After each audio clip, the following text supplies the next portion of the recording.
Hey, how you doing? This is your girl Cigar Lady Annette from the Red Cigar Society. I have a special treat for you guys.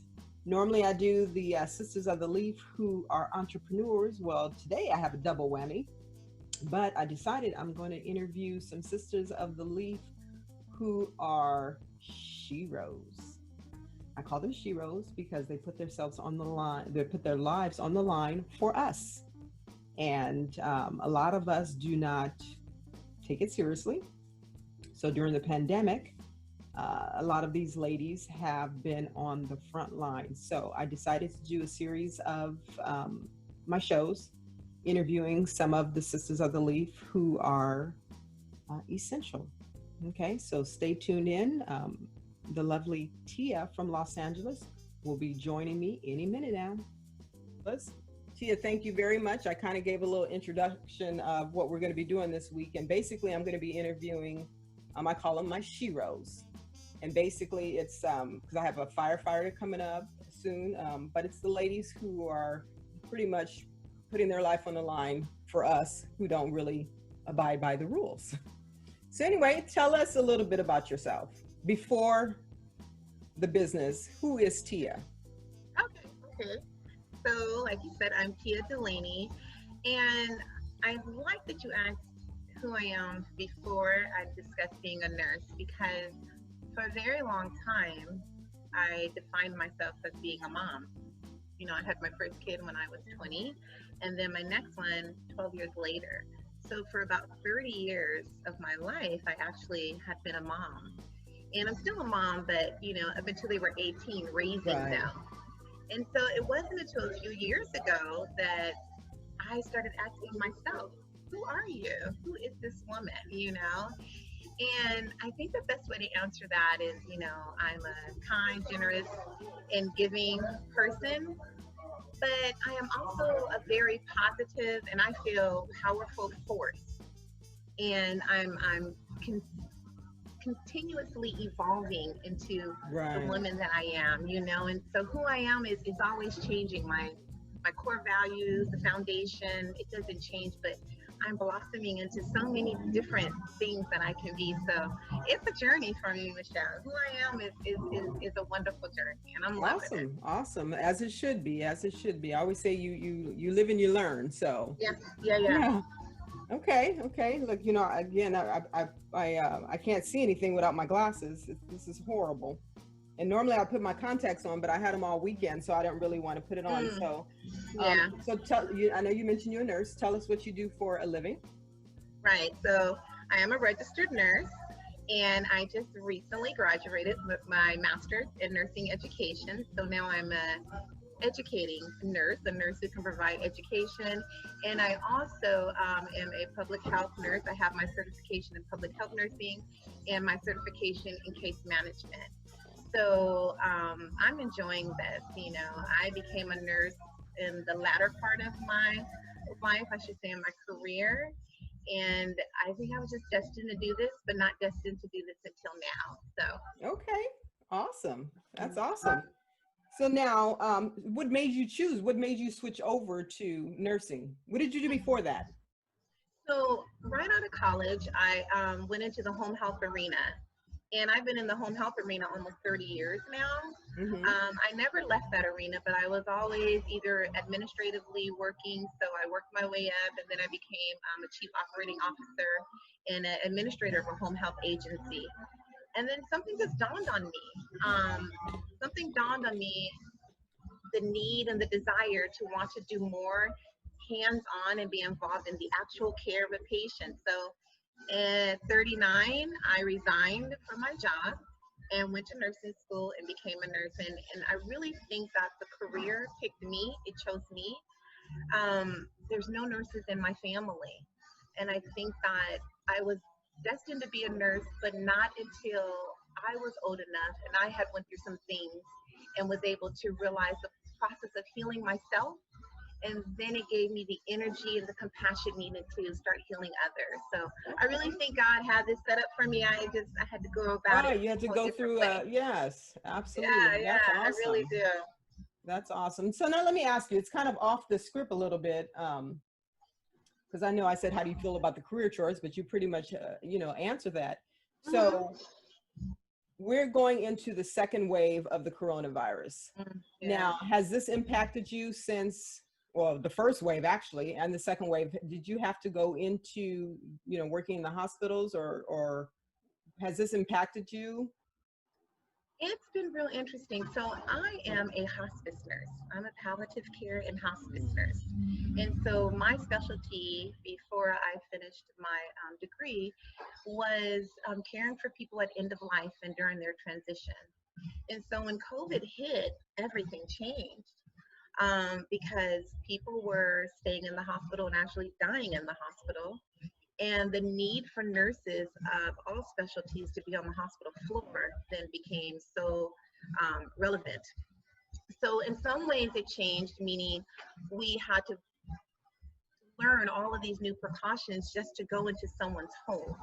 So where before I could go into someone's home and they're dying and you can touch them and be close to them and be part Right. of that dying process and that therapeutic touch, where that was kind of removed when you're dealing with the COVID patients.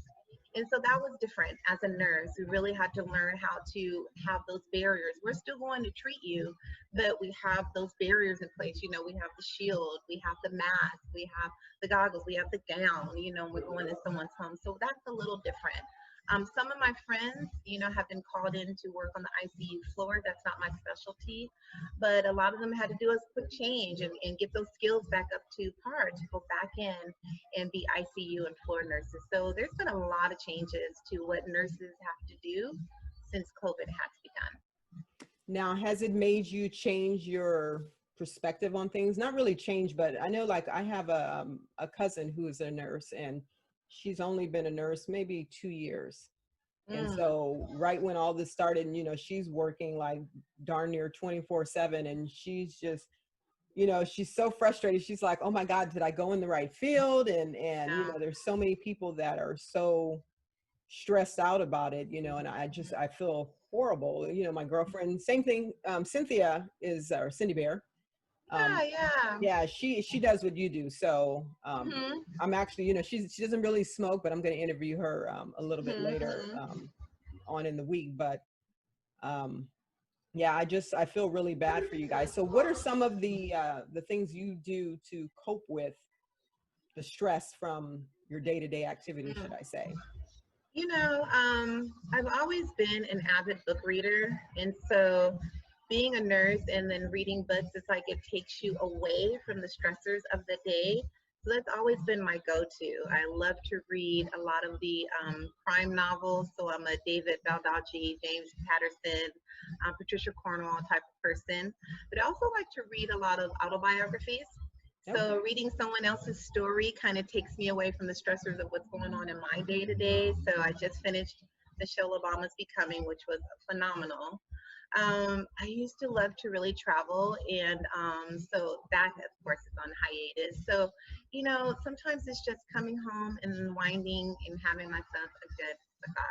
I've been smoking over 20 years now, and so a cigar has always been a go-to. It's always Yeah. been that. And So that was going to be my next question. How long have you been smoking? So if I remember correctly, you're a full body cigar, because I know you love yeah, your Oliva V. I yeah, remember that. yeah. Is it Oh Bella my Costo? goodness, my favorite. Yes, I am a full body smoker. I've been smoking for so long. I started smoking, with my stepdad decades ago now, and that was because my mom was like, "I'm not smoking cigars," and I loved football, and so we started hanging out and watching football, and then cigars just became a natural part of it. And you know the story. Women didn't smoke, and Absolutely. so it just was a natural progression as more women came into this arena.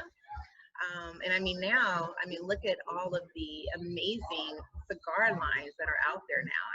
It's a wonderful world that has opened up. So a It's a good lot. stick, some whiskey or a nice Cabernet, and I'm chill. I'm chill. Okay. That's So that awesome. helps me. Okay. Well, I appreciate you coming on to interview with me on my SHEros week, should I say. Yeah, same I just, here.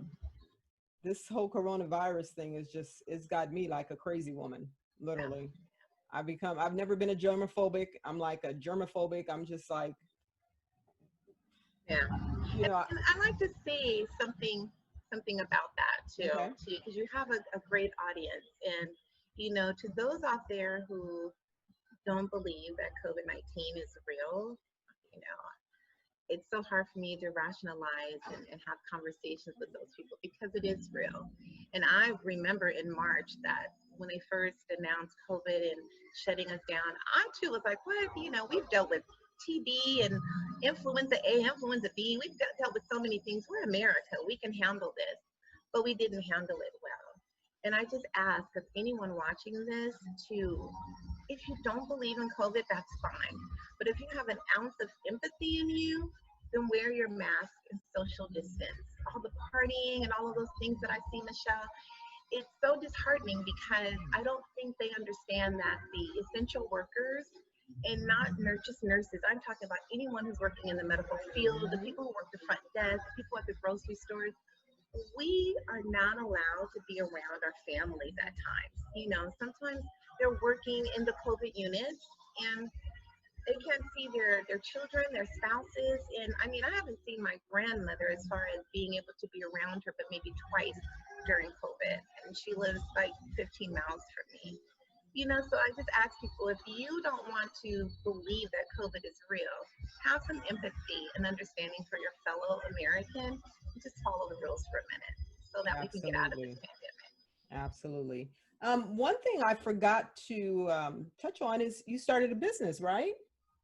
Say that again. Your business. You started a business. So, Yes, so yes. this is a double. So we got the frontline worker, and we also have the entrepreneur. So it falls right into the Red Cigar Society as well. So Right, tell right. us about your business real quick. I know. So I started Eyes of Love Nursing, and it's a health and community wellness business. And I started it last year, and then here came COVID. But the goal of the business is going to be two front. One is to, or should twofold. One is to bring education and advocacy to the community because I feel like our people, Black people, really need education about their disease processes in order to be empowered to have control. And that's one thing I really want to educate our people about. The other thing is I want to have a part of it to educate and uplift nurses. A lot of nurses get into the field, and like you were mentioning, younger nurses, they get into it and they're not really certain what to do, or is this the right field for me? And I Mhm. want to be able to bring some powerful Black educated nurses together to help lead that pathway for other nurses. So Okay. I'm excited about it now that I've graduated. I can put more time into it, and so to see where this goes. But I'm sure there's a lot of different avenues that I could venture into once I really get the ball rolling. So thank Okay. you for Well, mentioning that. yeah, absolutely. Well, congratulations to you. And I was very excited to see it came on somebody's news feed about you graduating. I was like, yes, good job. Good job. Yes, I'm so Yeah. excited. That journey is over. Yeah, I keep saying I'm going to finish mine, but You yeah, will, you will, you will. I when tell it's people time. sometimes you may have to do it one class at a time, but you will get to that finish line. And Yeah. that's what I did, and here I am. So I'm Okay. excited about this new phase of my nursing career. Awesome. Well, much success to you, and I Thank appreciate you. you, and stay positive as always. Yes. And I appreciate you coming on. And Thank you for having me. You stay safe thank and you. much luck with this venture you're doing. I've watched some of your videos; they look wonderful. So good luck to you and good success. Thank you, and I'll send you a copy when it's all finished. Okay. All righty. All All right, you right. take care. Have a good evening. All right. All Take care, right, bye Michelle. Bye bye. bye. Hey, thank you for watching our show, or if you're listening, thank you for listening in. I hope you enjoyed the SHEros version of the Red Cigar Society and our special guest. Stay tuned for more interviews. Yes. Hey, don't forget to hit subscribe.